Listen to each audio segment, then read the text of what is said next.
नमस्कार दोस्तों, जय हिंद। आज की इस वीडियो में स्त्री धन संबंधित चर्चा करूंगी कि आखिर स्त्री धन है क्या। हाल ही में सुप्रीम कोर्ट ने स्त्री धन संबंधित एक फैसला सुनाया है, जिसमें उन्होंने कहा है कि स्त्री धन जो है वो स्त्री की संपूर्ण संपत्ति है।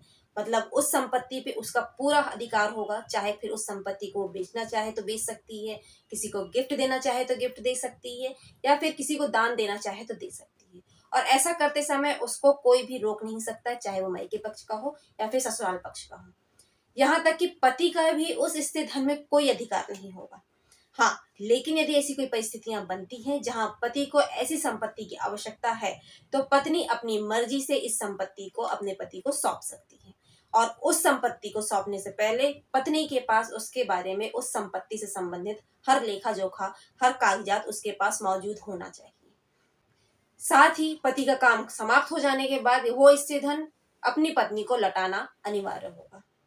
ऐसी स्थिति में ये समझना जरूरी है कि आखिर स्त्री धन है क्या, मतलब स्त्री धन के दायरे में कौन कौन सी चीजें आती हैं। वैसे तो आम धारणा यही है कि जब किसी स्त्री का विवाह होता है, उस दौरान जो भी उसे दहेज के रूप में या जो भी उसको गिफ्ट के तौर पे दी जा रही है, जो भी गहने हो गए, धन हो गए, प्रॉपर्टी हो गई, जो दहेज के फॉर्म में या गिफ्ट के फॉर्म में दी जा रही है, वही चीज स्त्री धन होगी।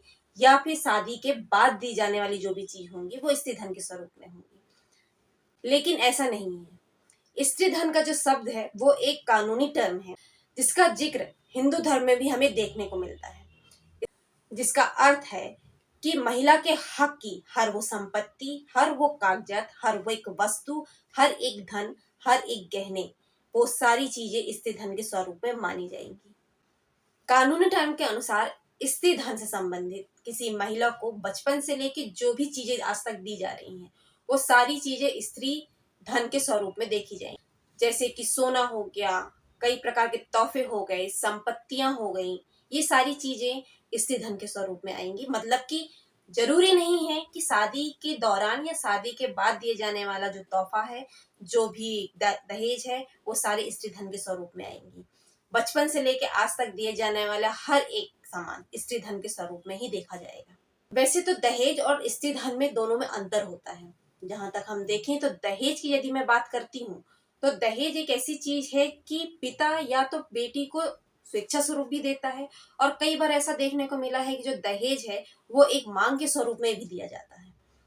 और यदि मैं स्त्री धन की बात करूं, तो एक पिता अपने बच्चे को स्वेच्छा स्वरूप अपनी खुशी से भी जो सामान देता है, जो भी चीजें वस्तुएं देता है, जो भी संपत्ति या धन देते हैं, वो सब स्त्री धन में काउंट की जा रही है। कई बार ऐसा भी देखने को मिला है कि ससुराल वाले जबरन अपनी बहू से उसके स्त्री धन को, यानी उसके गहने या फिर उसकी संपत्ति प्रॉपर्टी के कुछ पेपर्स जो हो गए, कागजात जो हो गए, उन्हें अपने पास रखने की जिद करते हैं।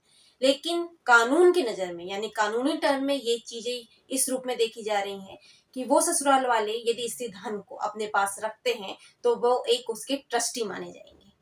और जब भी एक बहू, एक स्त्री उस धन की अपने ससुराल वालों से डिमांड करती है कि मुझे पहनने के लिए चाहिए या मुझे खुद रखने के लिए चाहिए, तो ससुराल वाले इस चीज के लिए उसे मना नहीं कर सकते। ये कानूनन जुर्म माना जाएगा। और इस जुर्म के खिलाफ महिला क्लेम भी कर सकती है। और यदि पति के खिलाफ कोई दहेज प्रताड़ना का केस चल रहा है, तो उस दौरान एक महिला अपने इस स्त्री धन की मांग कर सकती है, एक अलग से केस दायर कर सकती है। अब यदि इस स्त्री धन के हक की बात की जाए, तो कानून के हिसाब से महिला का जो स्त्री धन प्राप्त करने का हक है, अधिकार है, वो अधिकार हिंदू उत्तराधिकार अधिनियम 1956 की धारा 14 और हिंदू विवाह अधिनियम 1955 की धारा 27 के तहत वो प्राप्त कर सकती है। यह कानून एक महिला को शादी से पहले, मतलब बचपन में, शादी के बाद, शादी के दौरान जितने भी उसे स्त्री धन प्राप्त हो रहे हैं, उसे अपने पास रखने का हक प्रदान करती है। और ऐसे स्त्री धन को महिला किसी को भी चाहे तो बेच सकती है, दान कर सकती है, या फिर गिफ्ट के तौर पे दे सकती है। इसके साथ ही घरेलू हिंसा अधिनियम 2005 की धारा 12 भी महिलाओं को स्त्री धन अपने पास रखने का अधिकार प्रदान करती है।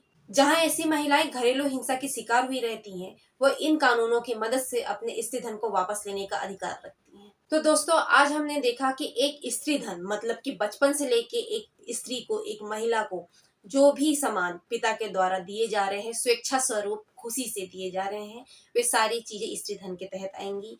साथ ही विवाह में दिया गया सामान, जो दहेज के रूप में अधिकतर देखा जाता है वो भी, और शादी के बाद भी दिए जाने वाले जितने भी सामान होंगे वो सब स्त्री धन के स्वरूप में ही आएंगे, जिसमें ना ससुराल वालों का हक रहेगा और ना ही पति का हक रहेगा। और यदि पति या ससुराल वाले एक महिला से उसके स्त्री धन को अपने पास रखने की मांग करते हैं और दोबारा उस स्त्री द्वारा मांगे जाने पे उसे देने से मना करते हैं, तो इसके तहत वो महिला कानून में इसकी शिकायत कर सकती है, अपने स्त्री धन को वापस ले सकती है।